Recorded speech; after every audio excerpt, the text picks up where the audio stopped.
इस दौरान, इससे पहले जब ट्रक हमारे कामोकी पे पहुंचे तो कामोकी में 2 गाड़ियां खड़ी थी, ये पिंड दादन खां की।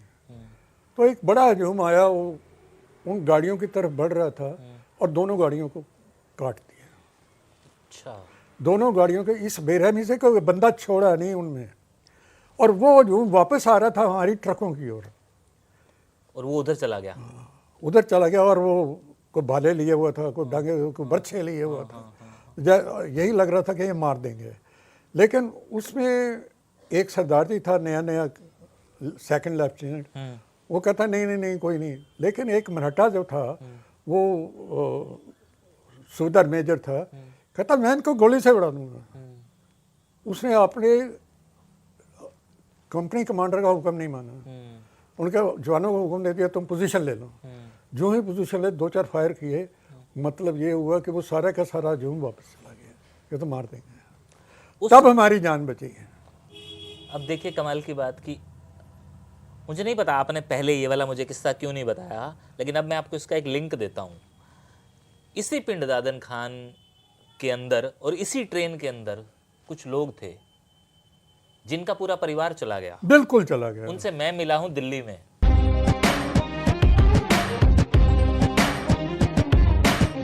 नमस्कार जी। आज कहानी पाकिस्तान गुजरात की। बड़े सारे लोग मुझे कहते रहते हैं कि केशव भाई आपके यहाँ से इस एरिए के गए हुए परिवारों की कहानियाँ हमने कभी नहीं सुनी। तो आज करनाल में, और करनाल में सेठी साहब के साथ। सेठी साहब नमस्कार। नमस्कार। कहाँ पैदा हुए थे? मैं जलालपुर जट्टा में, अच्छा। एक छोटा टाउन है, हाँ। और डिस्ट्रिक्ट गुजरात, अब वो तहसील है पाकिस्तान में। ठीक है। तो जेपी सेठी पूरा नाम क्या हुआ? जगदीश प्रकाश सेठी। ठीक है। तो जेपी सेठी साहब के फादर का नाम? लेट श्री देसराज सेठी। एंड दादाजी? दादाजी बिशन दास सेठी। अच्छा। जहाँ पैदा हुए थे एग्जैक्ट, ये कोई छोटा कस्बा था, गांव था, या प्रॉपर सिटी था? अच्छा कस्बा था। अच्छा। अच्छा कस्बा था, जो अब तहसील है, तो जान किस लीजिए। नाम से? किस नाम से? जलालपुर जट्टा। जलालपुर जट्टा। इसके आसपास के कुछ छोटे मोटे शहर? इसके आसपास तो मुझे इतनी नॉलेज नहीं है। इसके आगे जाके कड़ियों वाला पड़ता था। अच्छा। लखनपुर, लखनवाल। अच्छा। लखनवाल कड़ियों वाला। ठीक है। कड़ियों वाला बिल्कुल ये J&K के बॉर्डर पे था, थोड़ी दूर होगा, इतना तो मुझे नहीं याद। ठीक है। बुजुर्गों का कारोबार क्या था? मेरे ताया जी, ठीक है। वो इसका लोहे का काम करते थे और मशहूर थे लोहे वाले सेठी। लोहे वाले सेठी। और चाचा भी साथ ही थे। हाँ। चाचा रोशनलाल। हाँ। और ताया जी थे मुल्कराज।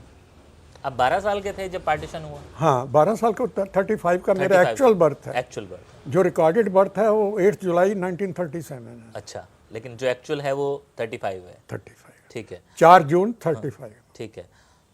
सेठीज में आप आते हैं तो पता ये चलता है कि जो सेठी होते हैं ये अपने आप को खुखरैन कहते हैं। बिल्कुल खुखरैन कहते हैं। अच्छा। और एक मानी हुई मशहूर जातों में से है खुखरान। हाँ। खुखरान में सेठी भी बड़े अच्छी जातों में आते हैं। खुखरैन में और कितने आ जाते हैं? खुखरान में 8 जाते हैं। नाम सेठी, हाँ। सबरवाल, आनंद, पसीन, चड्डे, कोली, बख्शी, आनंद और बसीन। अच्छा। 8। अब गई भी आ गए उसमें। हाँ। और चंडोक भी आ गए उसमें। ठीक है। ये 2 और ऐड हो गई। ये अपने आप को, हालांकि ये जो मैं अभी कहने जा रहा हूँ ये विवादित बात है, ये अपने आप को अरोड़ाज और खत्री से अलग क्यों मानते हैं? ऐसा तो कुछ नहीं है अलग मानने का, लेकिन एक क्लैन है। हाँ। एक अलग से वो आप पहचान है। अच्छा। और कुछ कोई बात नहीं है। लेकिन और इसमें ये है कि पहले तो शादियां भी नहीं 8 जातों में होती थी। अच्छा। बाहर नहीं करता था कोई भी। और अब तो सब खुदा हाफिज है। अच्छा। जो जहाँ मिल गया ठीक है। ठीक है। शर्मे भी आ गए, रोड़े भी आ गए, सब कुछ। बजाई भी 52 कास्ट जो हैं उनको बजाई कहते हैं। कपूर, कोली, ये सारी 52 कास्ट हैं, इसलिए इनको बजाई कहते हैं। खुखरैन को ही? खुखरायन अलग है, अलग हो गया। बिल्कुल अलग है। अच्छा, इसमें बजाई कौन हुए? मैं बजाइए नहीं। 50 बाकी सब जो खत्री की जाते हैं अच्छा वो बजाई में आती हैं। अच्छा, वो 52 हैं। 52 का। ठीक है, क्योंकि ये मैंने आपकी नई नॉलेज के लिए है। नहीं, नई नॉलेज तो आपने मुझे दी, उसके लिए शुक्रिया। लेकिन मैंने इसी में एक और चीज़ सुनी है, ये सिर्फ 50 या 52 नहीं है, अराउंड 800 हैं। वो अरोड़ास वगैरह सब, पपनेजा, कुकरेजा, वो कई जाते हैं अरोड़ों में। और आजकल ये हमारे समाज में लिखने का और समझने का प्रचलन सा चला हुआ है जी, हम अलग हैं जी, हम अलग हैं जी, हम अलग हैं जी। ऐसा कुछ नहीं है, मेरे सारे सर्टिफिकेट में जात कहीं नहीं है। नहीं है, जगदीश यस, प्रकाश लिखा हुआ। वो तो आपका हुआ। हाँ। वो तो आपका हुआ। वैसे भी पहले कोई इतना नहीं था, लेकिन जब अपॉइंटमेंट का वक्त आया, आपका सर नेम लिख लो भाई। कहीं ना कहीं हमें हमारा सरनेम एक पहचान दिलाई देता है, या फिर आप अपनी पहचान उससे बना लेते हैं। बिल्कुल बिल्कुल। और फिर ये भी एक नई बात है कि ये सारे एक पर्टिकुलर एरिया में होते हैं। कोहली जो हैं ये सारे इसमें ईस्ट पंजाब में मिलेंगे। ठीक है। सेठी जो हैं वेस्ट पंजाब में मिलेंगे। ये चड्डे आनंद ये आपको जलंधर के आसपास मिलेंगे। हाँ। कुछ लोग इसी में, कुछ जाते जो हैं वो एक्सक्लूसिवली इसमें मुल्तान साइड में हैं। कुछ ऐसी हैं जो पेशावर के आसपास हैं। ये बन्नू, कुहाट, ये लोहे वाले सेठी। लोहे वाले सेठी नाम। ठीक है, तो ये लोहे वाले सेठी साहब का जो ये बच्चा जो वहाँ पे 12 साल का था, ये कौन से स्कूल में पढ़ता था? ऐसे है, अब आपको पूरी दे दूँ जानकारी। मैं 2.5 साल का था। मेरे फादर, क्योंकि ये इतना नहीं चलता था, फादर चले गए कराची। मेरे मामा ने कहा, ब्रदर ने कहा तुम यहाँ आ जाओ, तुम्हारा बिजनेस खोल देंगे। वहाँ इलेक्ट्रिकल का बिजनेस खोल लिया। अच्छा। और खुदा की मार, वहाँ पर कोई दिवाली वाले दिन 1937-38 में मेरे पिताजी का एक्सीडेंट हो गया और उनका देहांत हो गया। अच्छा। उसके बाद माता जी मेरे 5वीं क्लास तक पढ़े हुए थे। हाँ। और मेरे उनके इन लॉज में मेरे दाद के, उन्होंने कहा भाई तुम अपना किनारा कर लो, जैसे कहो रहो, हमें कुछ लेना देना नहीं। ऐसा क्यों? आपके पिताजी के साथ बहुत कुछ था, लेकिन मरने के बाद कौन पूछता है। इन लॉज हमेशा ऐसे ही करते हैं, सभी करते हैं। पता नहीं, लेकिन ये बड़ी अजीब बात है। आज तो मैं ये समझ सकता हूँ 2024 में कि ऐसा होता होगा, लेकिन उस दौर में पहले भी कुछ अच्छा लगभग ऐसा ही था। कोई बात नहीं। तो उसके बाद मेरे नाना ने कहा बेटी कोई बात नहीं, मैं तुम्हें पढ़ाऊंगा। क्या बात है। हाँ। तो नाना ने उन्हें पढ़ाया, मैट्रिक कराई। She was first division matric in the whole district wow. In 1944। हाँ। और उसके बाद जेबी कर ली थी उन्होंने। 5वीं पास थी, उसके बाद 8वीं की, जेबी कर ली, जूनियर वर्नाकुलर टीचर। और फिर प्रभाकर कर ली प्राइवेट। प्रभाकर भी 2nd क्लास थी वो हिंदी में। और उसके बाद गुजरात आर्या कन्या महाविद्यालय में उनको जॉब मिल गई अच्छा। As a teacher. She was 2nd mistress.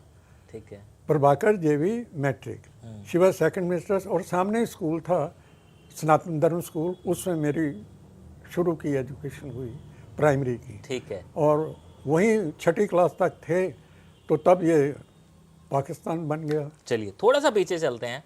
ये 6ठी क्लास तक आपने किन दोस्तों की संगत में अपना बचपन बिताया? मोस्टली वो हिंदू ही थे और अपनी लोकेलिटी के थे। कारण ये कि आप सनातनी स्कूल में थे, बिल्कुल सनातनी स्कूल। इसीलिए शायद वहाँ पे मुस्लिम कम्युनिटी के और बच्चे। मदर मेरी आर्या समाज में, आर्या स्कूल में। तो पूरा परिवेश आपको वो वाला मिला, आर्य समाजी और बिल्कुल सनातनी वाला। बिल्कुल बिल्कुल बिल्कुल। ठीक है। मैं बिल्कुल टी टोटलर रहा। मेरी मदर टी टोटलर थी। कोई नशा सेवन नहीं, कोई शराब नहीं, Clear. कोई मीट नहीं, मच्छी नहीं। और यहाँ तक तो मेरा, क्योंकि माँ ने पैसा ही नहीं इतना होता था, कभी फ्रूट खिलाया नहीं और मैं खाता भी नहीं। अभी भी मैं कोई फ्रूट नहीं खाता। चलिए, 6ठी क्लास तक के जो बच्चे थे, जाहिर सी बात है आपने बताया वो हिंदू थे, लेकिन जो पढ़ाने वाले थे, उस्ताद लोग या टीचर लोग, ये भी सारे हिंदू ही हुआ? हिंदू थे, सारे हिंदू थे। तो प्रार्थना जो होती थी याद है? और प्रार्थना यही तुम ही हो माता पिता हमारे, ये होती थी? यही होती थी। अच्छा, हिंदी यही प्रार्थना होती थी, सनातनी। ठीक है। और छठी क्लास का बच्चा अगर खेल कूद की बात करे तो कौन से खेल कूद होते थे? खेल कूद में तब स्कूल में इतनी खेल कूद नहीं होती थी। बाहर? शाम को आरएसएस में होती थी, शाह लगती थी, वहाँ पर खो खो खेल लिया और थोड़ी बहुत गेम्स हो गई। आप संघ के विद्यार्थी रहे हैं? हाँ जी, हाँ जी। अच्छा जी, खाकी निक्कर वाले? हाँ, खाकी निकर वाले, चौड़े वाले। चौड़े वाले। चलिए, तो इन बच्चों को कोई हिदायत दी जाती थी कि भैया यही खेल खेलने हैं? हाँ, वही कुछ राष्ट्रीय गान होते थे, कुछ उनको राष्ट्रीय भावनाओं से ओतप्रोत किया ओतप्रोत जाता किया था। जाता था। ऐसे ही विचार उनमें डाले जाते। तो जहाँ रहते थे वहाँ आसपास की कम्युनिटी कैसी थी? वो सब हिंदू थे। अच्छा, मुसलमान कम्युनिटी में रहना पॉसिबल नहीं था। नहीं तो कितनी दूर थे आपसे? वो 2 किलोमीटर के अलग लोकेलिटी थी अच्छा। उनकी, उधर नहीं था कोई ठीक भी। उधर सब हिंदू ही थे। मरवा होंगे, सोनी होंगे, मल्होत्रा होंगे, ऐसे ही थे। ऐसे ही थे। तो हम आपके घर की तरफ अगर बात करें, आपका जो घर था, अब आप कह रहे हैं कि नाना के यहाँ पे आप रहे, एक तरह से तो नाना के यहाँ पे भी पले बड़े, तो जहाँ आपको याद है कि ये मेरा घर था, उस घर का नक्शा बताएं ज़रा। ऐसे है कि गुजरात में 3 दरवाजे हैं। ठीक है। एक शीशा वाला गेट, एक शाहदौला वाला गेट, शादोवाला? शाहदौला, अच्छा, शाहदौला। ठीक है, ठीक है, ठीक है। और एक ये था डक्की गेट। डक्की गेट, ठीक है। तो पार्टीशन से पहले मैं डक्की गेट के ऊपर एक लोकेलिटी थी, उसमें रहता था। वो 3 मंजिला मकान था और 5 रुपए किराया था। अच्छा, 5 रुपए किराया था 3 मंजिला मकान का। बाकी तो हम यूज़ नहीं करते थे, ऊपर वाली मंजिल यूज़ करते थे उसमें, और सर्दियों में नीचे आ जाते थे। तो नाना जी भी वहीं रहते थे हमारे, लेकिन पाकिस्तान बनने से पहले उनको कुछ पेट की वो शिकायत हो गई, बार बार लूज मोशन आना, उसमें उनकी 5 अगस्त को स्वर्गवास हुआ। कौन वो सी भी 5 अगस्त? 5 अगस्त 47। ओहो, अच्छा, ये तो वही दौर था जब उथल पुथल शुरू हो चुकी उथल होगी। पुथल शुरू हो गई। तो मेरे मामा दिल्ली थे, बताया, और उस कराची थे, कराची से आए, लेकिन उससे पहले संस्कार हो चुका था। तो वहाँ भी जाना हुआ, हरिद्वार भी वो फूल जी। प्रवाह कर अस्थि प्रवाह के लिए, फिर वो वापस गए। तो जब वो वापस गए 15-16 अगस्त को, तो ये बड़ी मतलब है कि हाई उसमें बहुत ज़्यादती में ये मार काट फैल चुकी थी। हाँ, तब तक तो बहुत कुछ हो चुका था। अच्छा, आप अपने 12 साल के उस बचपन में आसपास के कुछ शहरों में घूमे थे? हाँ, जिसमें वज़ीराबाद, सियालकोट और झेलम। ठीक है। झेलम में भी वो ये आरएस वाले थे, वहाँ कैंप लगता था। जेवल के पास एक गांव था अली बेग, अच्छा, वहाँ पर कैंप लगा था, वहाँ गए थे और वहाँ पर 1-2 दिन ठहरे थे, खाना पीना भी हुआ। और वज़ीराबाद तो खैर, वज़ीराबाद चाकू बनाने के लिए मशहूर था। जैसे यहाँ पे अलीगढ़ ताले के लिए मशहूर है। तो वज़ीराबाद के चाकू मशहूर थे। अच्छा, और ये आप सियालकोट का ध्रुव का कुआं, भगत ध्रुव का भगत ध्रुव का कुआं। पूरन भगत का कुआं, अच्छा, पूर्ण भगत का कुआं। वो सियालकोट में था। ठीक है। और गुजरात में आप जानते होंगे महिवाल, सोनी महिवाल। Sohni belongs to Gujarat. ठीक है, ठीक और है। जहाँ से हम सड़क से गुजरते थे उसके साथ ही उनकी वो समाध थी, लोग उसको सजदा करके निकलते थे। तो यानी कि झेलम नदी गुजरात के आगे से बहती थी? चनाब नदी। चनाब नदी, हाँ, सोनी चनाब दे किनारे। Yes, clear. यहाँ आपको मतलब हाँ, काटना पड़ा। हाँ, नहीं, चनाब नदी जलालपुर जट्टा से भी 8 किलोमीटर थी, और इधर से भी 8 किलोमीटर थी। 8 किलोमीटर 5-6 किलोमीटर थी जलालपुर से। और महिवाल कहाँ का था? महिवाल तो तख्त हज़ारे, तख्त हज़ारे का था, जहाँ तक मुझे याद है। जी जी जी जी। महिवाल तख्त हज़ारे का था। तो तख्त हज़ारा तो मतलब एक सल्तनत हुई ना, तख्त उसी को कहते थे। कहीं मैं गलती कर रहा हूँ, वो रांझा था? और रांझा था ये फिर हाँ, तख्त हज़ारे का रांझा रांझा था। ये महिवाल मुझे पता नहीं, हाँ ये रांझा था। लेकिन सोनी गुजरात की। हाँ सोनी, बिल्कुल बिल्कुल, वो क्योंकि चनाब के से वो जाया करते थे उससे मिलने। यस, चलिए हम इससे आगे आते हैं। तो ये जो शुरुआत हुई हो चुकी थी, ये कौन से महीने में आपके एरिया में शुरू हो चुकी थी? ये लगभग 7-8 अगस्त को शुरू हो गई थी, अच्छा। जब ये तारा सिंह ने झंडा काटा, हाँ झंडा लोहे के इस्लामिया कॉलेज पे, हाँ उसके बाद ये शुरू हो गई। अब हम तो एक उसमें चारों तरफ से दरवाजे लगे हुए थे, कोई दिक्कत नहीं थी, नहीं, पर आप फिर लोग भी कहाँ डर थे? तो था। आप लोग कहाँ थे? दरवाजे कहाँ लगे हुए थे ये डक्की के ऊपर जो जिसमें हम रहते थे, जिसमें आप रहते थे? चारों तरफ दरवाजे थे। इसको डक्की क्यों कहते थे? क्योंकि ये ढका हुआ था? नहीं नहीं नहीं नहीं, डक्की इसलिए कहते थे कि ये ऊंचाई पर था, ओके, अंदर आने के लिए ऊंचाई पर और बाहर जाने के लिए नीचे की ऊंचाई ओर। पर। अच्छा, तो इसलिए डक्की, डक्की वो चीज़ है जो ऊंचाई पर हो। ठीक है। तो आपको कैसे इस चीज़ का पता चल चुका था कि हमें अब शायद यहाँ से निकलना पड़ेगा? आम जनता कहती थी कि ये लोगों से ऑप्शन मांगी गई कि हम तो पाकिस्तान में छोड़ के ही जाना चाहते हैं। ठीक है। हिंदू मोस्टली उन्होंने डिसाइड कर लिया था, हमारी तो कोई प्रॉपर्टी भी नहीं थी, किराए का मकान था, बिल्कुल। तो इसलिए हमारा कोई लगाव भी नहीं था वहाँ पर। और जो रह भी गए तो वो मोस्टली ना उनके बच्चे सिक्योर हैं, ना उनकी बेटियाँ सिक्योर हैं, कुछ नहीं है उनको। वो एक किस्म को मुसलमान ही बन गए। तो ये निकलने का प्रोसीजर क्या था? निकलने का प्रोसीजर था, इंडियन गवर्नमेंट ने ट्रक्स दिए थे, 16-17 ट्रकों की कॉन्वॉय थी विद 20-22 सिक्योरिटी मैन थे। तो उनमें सामान भर के वो वाघा बॉर्डर पे आए, और वाघा बॉर्डर पे इन्होंने कैंप लगा रखे थे सरदारों ने, खालसों ने, और उसमें रहे। एक दो वहाँ ज़्यादा देर नहीं ठहरने देते थे। और उसके बाद फिर हम पैतृक स्थान पे नान के आगे दीनानगर। दीनानगर? हाँ, ये दीना झेलम वाला है? दीनानगर डिस्ट्रिक्ट गुरदास। अच्छा ठीक है। अच्छा ये हाँ, ठीक है ठीक है डिस्ट्रिक्ट गुरदास। ठीक है ठीक है ठीक है। इसमें आगे इसमें कुछ 2-3 महीने ही रहे होंगे। हम्म, वो भी एक कमांडर आ रहा था, उसको बात की कि हम दीनानगर जाते हैं। कहता मेरी कॉन्वॉय खाली, कहीं बैठ जाओ। मैं क्या, कहीं नहीं बैठेंगे, आपके साथ बैठेंगे, क्योंकि बाकी सारे फौजी थे। अच्छा, तो आप खुद, हाँ, मैं और मेरे मदर, आप खुद उस टाइम लीड कर रहे थे? हाँ एक तरह से। हाँ।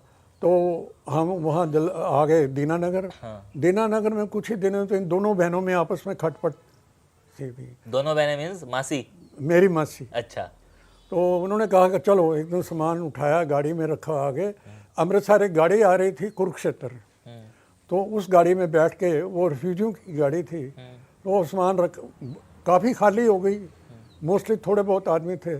चलो कुरुक्षेत्र चलते हैं। कुरुक्षेत्र सामान उतारा, और इस दौरान सामान उतारते तो कैंट से दूसरी गाड़ी पकड़ी, और कैंट में एक जो बक्सा था वो कोई उठा के ले गया, जिसमें सारे सर्टिफिकेट थे आपके? हाँ, मदर के भी थे? सारे सर्टिफिकेट थे, और वो सारी पढ़ाई जो है खाते में गई। हाँ।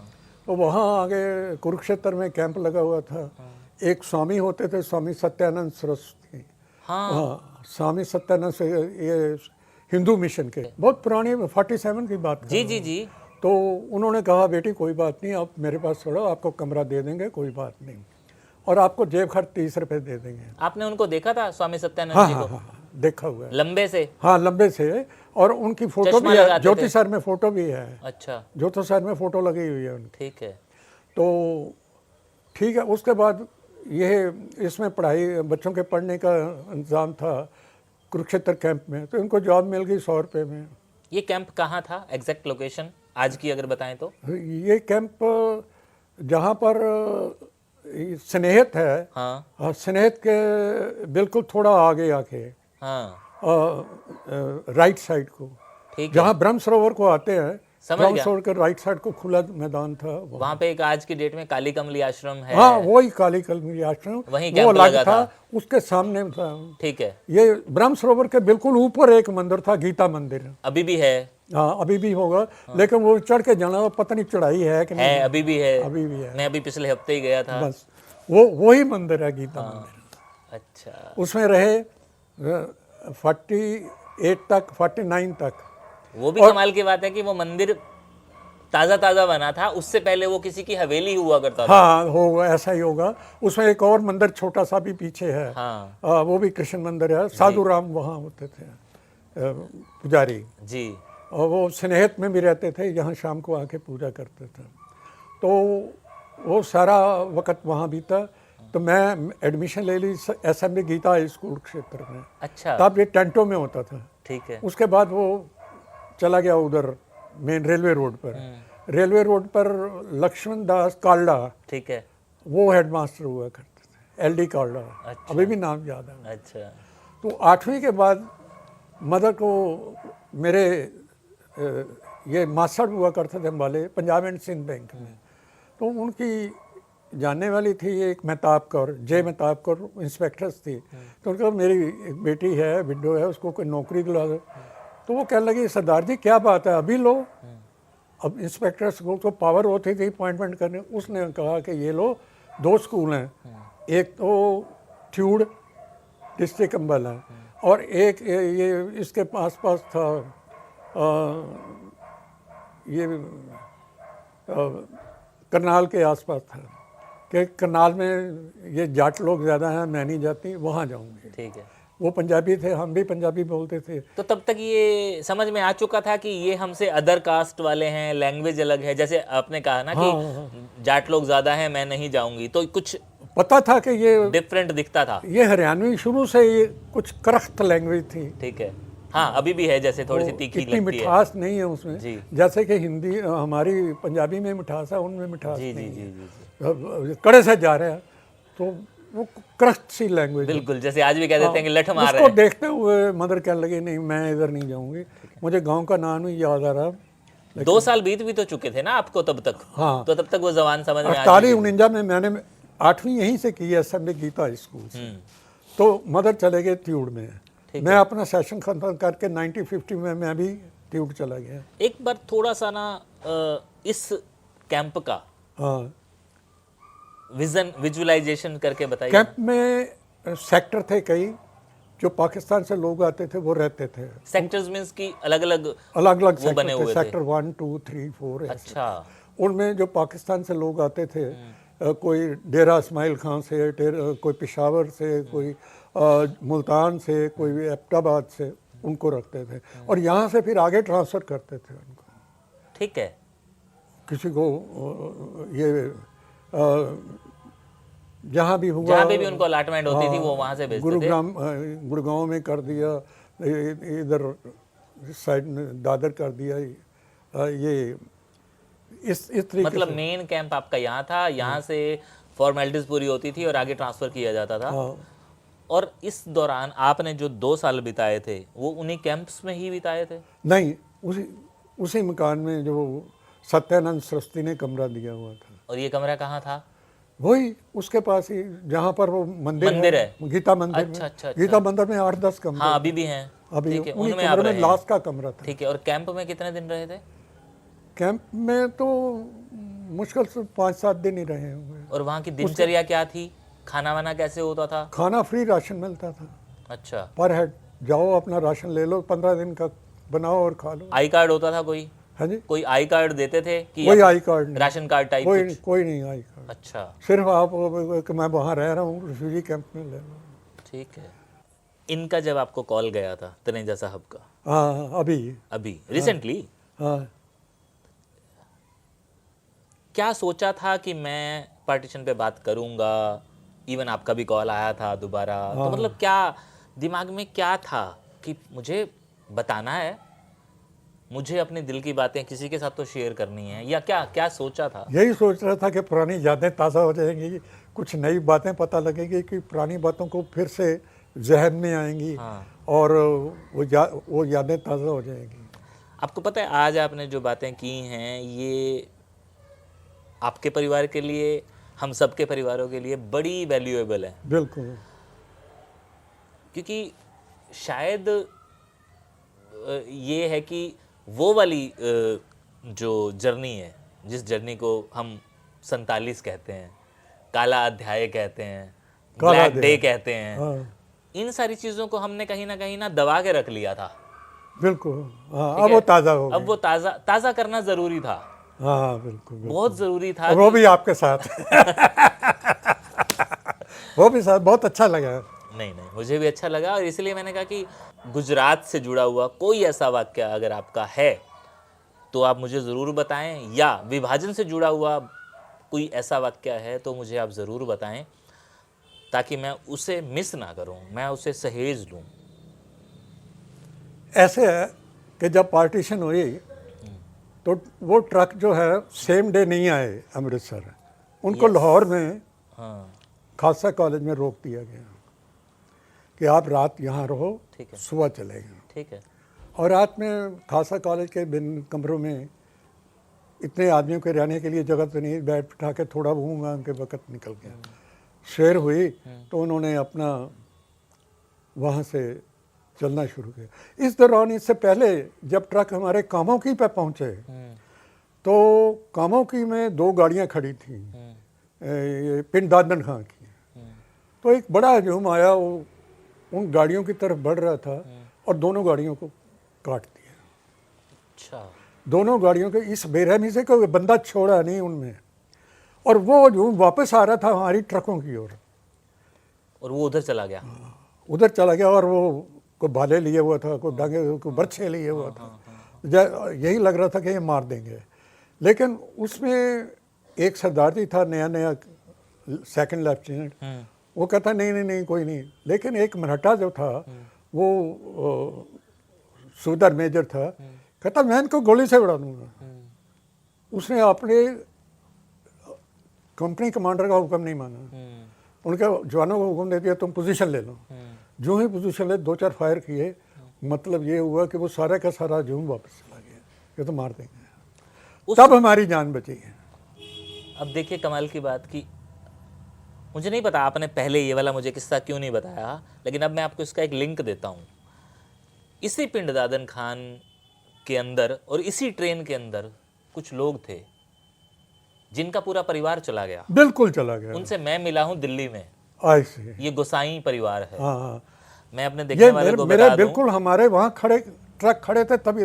अब 12 साल के बच्चे जब गोलियां चल रही हैं मार का, तो वो तो यूं सुर करके डर के मारे बैठा रहेगा। पिंड दादन खान का कत्लेआम बहुत बड़ा ज़्यादा हुआ था। और 2 गाड़ियां। मिस्टर पीएल मेहता साहब का अगर आप लोगों ने इंटरव्यू देखा है तो आप ज़रूर कनेक्ट कर पा रहे होंगे कि पिंड दादन खान वाले ही पीएल मेहता, जो दिल्ली में मैं उनके 2 इंटरव्यू कर चुका हूँ, वो बड़ा ही भयानक हादसा बिल्कुल था। बिल्कुल बिल्कुल। लेकिन आपने ये चीज़ मुझसे पीछे जब हम बात कर रहे थे तब क्यों नहीं वो कही? दिमाग से उतर स्लिप हो गई। गई मेरे को तभी ये। अभी अभी मैं फिर पीछे की ओर आ गया। हाँ, मुझे ये ज़रूर जानना था, क्योंकि जब आपने बताया ना तो मैंने कहा कि कोई भी ट्रेन डायरेक्ट नहीं आई है, स्टे करके आई है। आपसे ये ज़रूर पूछूंगा। और मुझे ये था कि नहीं, इंटरव्यू ख़त्म होने से पहले ये ज़रूर पूछना है कि आखिरकार वो ट्रेन डायरेक्ट आई या स्टॉप लिया, वो आपने अब क्लियर किया। हाँ, वो पिंड दादन खां की ट्रेन थी और सारी ट्रेन खून से लत हुए थे। कोई एक आदमी बच गया जो सीट के नीचे चला गया, या किसी ने लैट्रिन में चला गया, पोल्ट कर लिया, बाकी उसमें बंदा कोई छोड़ा नहीं उन्होंने। वो बहुत ख़तरनाक और बहुत हृदय विदारक वाली सीन था। हम तो सड़क और उसमें कामों की स्टेशन में कोई दूर का फासला नहीं, 1-1.5 किलोमीटर का फासला होगा, 1 किलोमीटर भी नहीं होगा। ये जीटी रोड और ये कामों की स्टेशन की बात है। तो वो तो बहुत दर्दनाक वाक़या था। तो फिर आ रहा हूँ वहीं खालसा कॉलेज में ठहरे, खालसा सुबह चले और आके बॉर्डर पे उन्होंने तलाशी वाशी ली, लोगों के जिनके जेवर वगैरह थे निकाल लिए, हाथ के जेवर उतरवा लिए। ये मुसलमानों ने काम किया। और हम भाई 12-1 बजे हम अमृतसर पहुंच गए। वहाँ एक बहुत बड़ा ये बाग था, बाग में उन्होंने ठहराया और उसके बाद कहा कि आप यहाँ से चलो। अच्छा, तो फिर वही बात, दीनानगर आ गए। जी, जी, दीनानगर से जी, फिर जी, बाद जी, में ये कुरुक्षेत्र आ गए। जी जी जी। तो इन लाज में भी अम्बाला में हमें रुकने नहीं दिया कि आप अपना काम अपना देखो। अच्छा, मैं यहाँ एक पर्सनल सा क्वेश्चन ये कर रहा हूँ कि जिन इन लाज ने आपको एक साइड में कर दिया था, यानी कि आपके दाद का परिवार, बिल्कुल बिल्कुल बिल्कुल। वो आज कनेक्टेड है? आज कनेक्टेड ताया जी नहीं रहे, चाचा नहीं रहा, हाँ, उनके बच्चे भी तीनों नहीं रहे, अच्छा अच्छा अच्छा मैं ही एक अकेला लड़ रहा हूँ। अच्छा। लेकिन आपके बच्चे और मेरे उनके बच्चे आपस में मिलते जुलते हैं? नहीं, मेरे बच्चे जो थे, 4 बच्चे थे। सबसे छोटा पक्के पुल पर नहाने के लिए गया, किसी ने धक्का दे दिया, क्या हुआ, बह गया, अच्छा। डेथ हो गई। बड़े उससे बड़ा हाँ माल्टोन में है, हाँ उसकी वाइफ ये इसमें कुरुक्षेत्र यूनिवर्सिटी में सीनियर प्रोफेसर है, कंप्यूटर साइंस एंड एप्लीकेशन में, नाम कुरुक्षेत्र यूनिवर्सिटी। नाम उनका? नाम शुचिता उपाध्याय है, शुचिता उपाध्याय है। सुचिता उपाध्याय, अच्छा। तो वो माल्टोन में रहते हैं। हाँ मेरा अपना मकान जो है दुग्गल कॉलोनी में है, हाँ उन्हीं दुग्गल कॉलोनी। तो आ रहा हूँ कि छोटे बच्चे की, तो महेश्वर था उसका नाम, उसकी डेथ हो गई डूब के। भगवान का शुक्र है, उसकी डेड बॉडी मिल गई, संस्कार हो गया। मैंने पूछा उसको, जो पंचनामा करने आया था, मैं जो कोई सेवा पानी, क्या हाँ एक सेवा पानी है, मैं हुक्म करो मैं पूरी कर दूँगा। क्या जूता उतार लो और जितने मर्जी मार दो। हाय। मैं उसको अभी भी मुझे उसके लफ्ज़ याद है, मेरे आंखों में आंसू आ गए। मैं तो ऐसे भी लोग हैं ऐसे भी लोग कि हैं। एक पैसे के रवादा। वो शर्मा था गरौंडा का SHO। तो जनाब जी, ये हैं सेठी साहब, लोहे वाले सेठी साहब के शहजादे।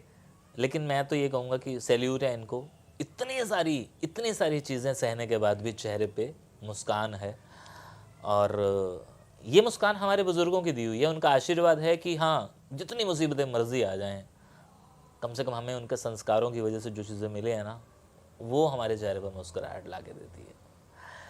मैं सोच के नहीं आया था कि सेठी साहब के साथ मुझे बैठ के ऐसी चीज़ें सुनने को मिली थी। जनरल सा वीडियो होगा ऐसा लगा था, लेकिन वाकई ये मेरे लिए और आप सबके लिए एक यादगार वीडियो रहेगा। शुक्रिया।